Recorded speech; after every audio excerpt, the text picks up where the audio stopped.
Imagínate esta situación. David y Ricardo empezaron exactamente el mismo día en escritorios gemelos. Mismo título universitario, mismo primer sueldo de $65,000, misma edad de 27 años. Avanzamos 15 años después, y David está manejando su propia consultora desde una villa en Costa Rica, mientras Ricardo sigue en el mismo puesto, esperando aumentos que apenas le alcanzan para llegar a fin de mes. Ahora, aquí viene la parte que realmente te va a sorprender. Ricardo actualmente gana más dinero que David cuando empezó su negocio. ¿Cómo es posible que dos personas con puntos de partida idénticos terminen en realidades financieras tan diferentes? La respuesta va a cambiar completamente la forma en que piensas sobre el dinero y tu carrera. Si alguna vez te has preguntado por qué tu cuenta bancaria no refleja todo el esfuerzo que pones en el trabajo, definitivamente vas a querer quedarte hasta el final. Aquí hay algo que probablemente te va a hacer cuestionar muchas cosas. Un estudio reciente de la Reserva Federal analizó los datos financieros de más de 100,000 empleados y encontró algo fascinante. El 68% de las personas que ganan entre $80,000 y $120,000 al año tienen menos patrimonio neto que empleados que ganan $45,000. Déjame repetir eso porque es realmente contraintuitivo. Personas que ganan casi el triple terminan con menos riqueza real. Ahora, si estás ahí ganando $40,000 o $50,000 y sintiendo que apenas llegas a fin de mes, podrías estar pensando, bueno, al menos no soy tan irresponsable como esas personas. Pero aquí está lo realmente interesante de esta situación. Los hábitos que mantienen a alguien con dificultades financieras, ganando $50,000, son exactamente los mismos que afectan a alguien que gana $100,000. Solo que los números son más grandes. Piénsalo de esta manera. Si tienes problemas organizando tu escritorio en casa, probablemente también tendrías problemas organizando una oficina entera. El tamaño del problema cambia, pero las habilidades subyacentes son las mismas. Entonces, ¿cuál es realmente la diferencia entre David y Ricardo? ¿Por qué uno construyó libertad financiera mientras el otro sigue dependiendo de su trabajo? Te voy a explicar exactamente lo que descubrí. No fue suerte ni conexiones especiales. Fueron 3 errores muy comunes que Ricardo cometió consistentemente, y 3 principios fundamentales que David aplicó desde el primer día. Y cuando terminemos de revisar esto juntos, vas a tener una comprensión mucho más clara de dónde podrías estar perdiendo oportunidades. Y más importante, ¿qué pasos específicos puedes tomar para cambiar esa situación? El primer error es lo que llamamos la escalera mecánica de gastos. Déjame contarte exactamente lo que pasó con Ricardo, que se mantuvo en su puesto de trabajo, y ver si esto te resulta familiar de alguna manera. Después de 2 años trabajando, Ricardo recibió su primer aumento significativo, de $65,000 a $75,000.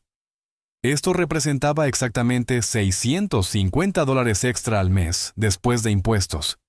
Naturalmente, se sintió muy bien con ese progreso. Su primera reacción fue perfectamente comprensible y pensó, finalmente puedo permitirme vivir un poco mejor. Así que decidió mudarse a un apartamento más cómodo, que costaba $400 más al mes. También financió un auto más nuevo con pagos de $280 mensuales.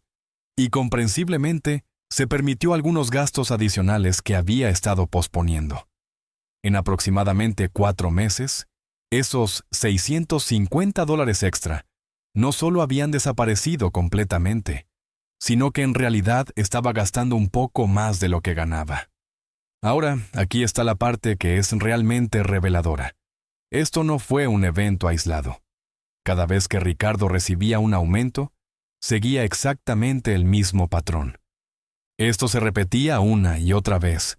Cada vez que Ricardo recibía una promoción, ya fuera a los $85,000, después a los $95,000 y finalmente a los $110,000, inmediatamente inflaba su estilo de vida para usar cada centavo adicional.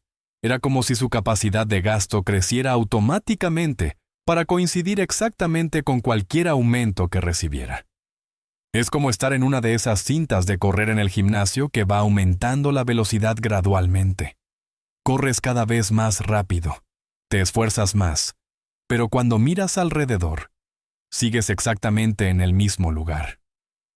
David, por otro lado, recibió exactamente los mismos aumentos que Ricardo, pero tomó una decisión muy diferente desde el principio. Se dijo a sí mismo: voy a mantener mi estilo de vida básicamente igual a lo que era cuando ganaba 65,000, sin importar cuánto aumenten mis ingresos. Y realmente se mantuvo fiel a esa decisión. Los números después de 15 años son reveladores. Ricardo: gana 110,000, gasta 108,000, ahorra unos 2,000 anuales. David: gana 95,000, gasta aproximadamente 70,000, invierte 25,000 anuales. ¿El resultado? David había acumulado $485,000 en inversiones, mientras que Ricardo tenía unos 23,000 en su cuenta de jubilación. El segundo error es el estilo de vida financiado. Para el 5º año de trabajo, Ricardo había caído en algo que vemos muy frecuentemente. Se había convertido en lo que podríamos llamar un esclavo de los pagos. No tanto de su jefe, sino de sus obligaciones financieras mensuales. Su situación se veía así: pago del auto, $380 mensuales. Pagos mínimos de tarjetas de crédito, $420 mensuales. Un préstamo personal de una emergencia anterior, $180 mensuales. En total, tenía $980 que absolutamente tenía que pagar cada mes, antes incluso de pensar en sus gastos de vida básicos. En cambio, David, con exactamente el mismo sueldo, había tomado decisiones diferentes y no tenía deudas. Esto significa que tenía esos $980 extra disponibles cada mes que Ricardo simplemente no tenía. En el curso de un año, eso representa $11,760 de flexibilidad adicional. En 5 años, estamos hablando de casi $60,000 de diferencia. Pero hay algo aún más significativo que los números. Cuando cargas deudas, especialmente múltiples pagos, cambia fundamentalmente tu relación con el riesgo y las oportunidades. Ricardo no podía considerar cambiar de trabajo, emprender o explorar otras opciones porque necesitaba ese cheque específico para mantener su estructura financiera funcionando. David tenía la libertad de tomar decisiones basadas en lo que realmente quería hacer, no en lo que tenía que hacer para cumplir con obligaciones. El tercer error es la falta de conciencia financiera. Ricardo nunca desarrolló realmente un sistema para entender a dónde iba su dinero cada mes. Conocía las cifras grandes como la renta y el pago del auto, pero todo lo demás era como una nebulosa de transacciones y decisiones espontáneas. Cuando revisé sus patrones de gasto durante 6 meses, encontré algo bastante típico: cafés, almuerzos y comidas fuera. Aproximadamente $420 mensuales. Compras online impulsivas, unos $280 mensuales.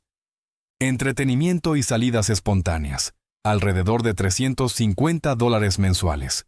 En total, estaba gastando más de $1,000 mensuales en cosas que, individualmente, se sentían pequeñas y razonables, pero que sumadas representaban una cantidad considerable. David desarrolló el hábito de rastrear conscientemente sus gastos. No de manera obsesiva, pero sí con suficiente atención como para entender exactamente dónde iba cada dólar. Su filosofía era que cada dólar que gastaba sin propósito era un dólar que no podía trabajar para él en el futuro. Ahora, antes de pensar que Ricardo simplemente tomó malas decisiones, déjame explicarte algo importante. Ricardo no era irresponsable o poco inteligente. De hecho, tenía argumentos muy razonables para cada una de sus decisiones. Escucha su razonamiento. Trabajo 50 horas a la semana en un trabajo que no me encanta. Siento que necesito disfrutar un poco de la vida ahora. Además, es importante mantener una imagen profesional adecuada. Y mi bienestar mental tiene valor también. ¿De qué sirve acumular dinero si nunca te permites disfrutar de los frutos de tu trabajo? ¿Sabes qué? Todos esos puntos suenan perfectamente lógicos. Y ahí está exactamente el desafío que enfrentan la mayoría de las personas. El problema no es que estos argumentos sean incorrectos, sino que están basados en una premisa que no es completamente precisa. Que construir seguridad financiera requiere sacrificar significativamente la calidad de vida actual. David entendió algo más sutil, que la verdadera tranquilidad mental viene de la seguridad, no necesariamente de las posesiones o experiencias costosas. Para el 8º año, David dormía muy tranquilo sabiendo que tenía varios meses de gastos ahorrados y un portafolio creciendo consistentemente. Ricardo a menudo se encontraba despierto por las noches preocupándose por dinero, a pesar de ganar más. Ahora, hablemos de los 3 principios que David aplicó y que realmente marcaron la diferencia. El principio número 1. El poder del tiempo en las inversiones. David entendió desde temprano algo que la mayoría de las personas descubre demasiado tarde: que empezar a invertir unos años antes puede hacer una diferencia absolutamente dramática en tu riqueza final. Aquí está el ejemplo que realmente te va a abrir los ojos. David comenzó a invertir $15,000 cada año cuando tenía 28 años. Mantuvo esto durante apenas 8 años, hasta los 35. Después de eso, nunca volvió a poner ni un centavo más en inversiones. Ricardo, mientras tanto, se la pasó gastando todo lo que ganaba durante sus 20 y 30. Pero a los 35 años, tuvo su momento de despertar financiero y pensó: ahora sí me voy a poner serio. Empezó a invertir exactamente la misma cantidad que David había invertido, 15,000 anuales. Pero continuó haciéndolo durante 15 años completos, hasta los 50. Entonces, cuando cumplieron 50 años, ¿qué pasó? David, que solo había invertido durante 8 años, tenía $425,000. Ricardo, que había invertido religiosamente durante 15 años, tenía $285,000. Déjame repetir eso porque es increíble. David puso menos dinero, durante menos tiempo, y terminó con $140,000 más que Ricardo. ¿Cómo es posible? Porque esos primeros 8 años de David tuvieron 22 años adicionales para crecer y multiplicarse, mientras que las inversiones de Ricardo solo tuvieron unos pocos años para trabajar.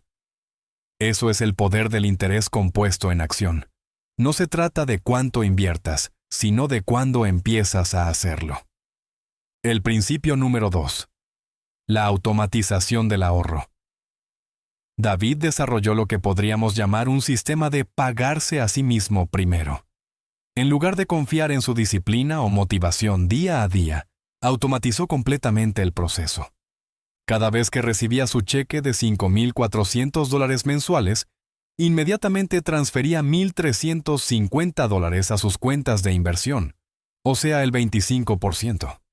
Esto no era negociable, ni dependía de cómo se sintiera ese mes o qué otros gastos hubieran surgido. Se quedaba con $4,050 para todos sus otros gastos, y encontraba maneras de hacer que esa cantidad funcionara. Ricardo, por el contrario, empezaba cada mes con los $5,400 completos disponibles. Pagaba sus cuentas, manejaba sus gastos, y al final del mes ahorraba lo que quedaba. Como puedes imaginar, generalmente no quedaba mucho. El principio número 3. La mentalidad de activos versus gastos. David desarrolló el hábito de evaluar cada compra potencial con una pregunta muy específica. ¿Esta decisión me va a hacer financieramente más fuerte o más débil en 5 años? Un ejemplo perfecto de esto fue cuando ambos necesitaron reemplazar sus autos. Ricardo se emocionó con la idea de tener un auto nuevo y bonito. Fue a la concesionaria, se enamoró de un modelo reluciente y decidió financiarlo. El vendedor le dijo que los pagos mensuales eran muy razonables y que se lo merecía después de tanto trabajo duro. Ricardo salió de ahí sintiendo que había hecho una gran compra. David, por el contrario, compró un auto usado confiable pagando en efectivo. No era tan llamativo, pero cumplía exactamente la misma función: llevarlo del punto A al punto B, de manera segura. Aquí viene la parte interesante. Tomó exactamente la misma cantidad que Ricardo estaba pagando mensualmente por su auto y la invirtió de manera consistente. Avanzamos 6 años. El auto nuevo de Ricardo ahora valía menos de la mitad de lo que había pagado por él.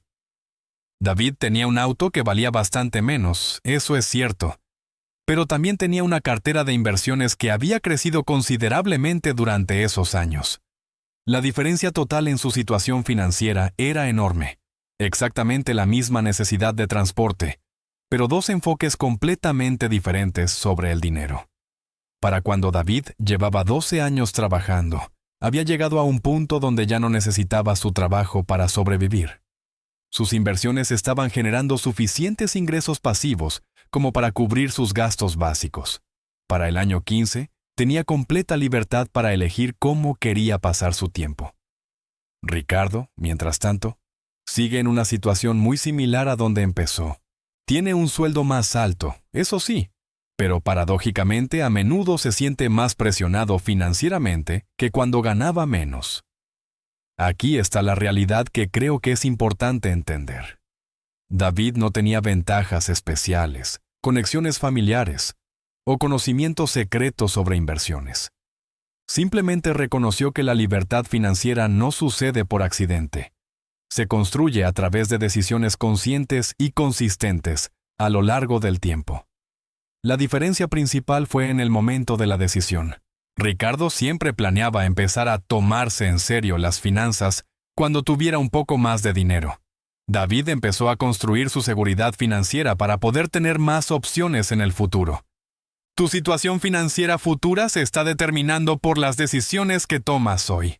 Cada mes que pasa es una oportunidad para construir o para mantener el status quo. ¿Te ves más identificado con el camino que tomó David o con el patrón que siguió Ricardo? Déjame un like si te gustó el video. Es gratis y ayuda muchísimo al canal. Hasta la próxima.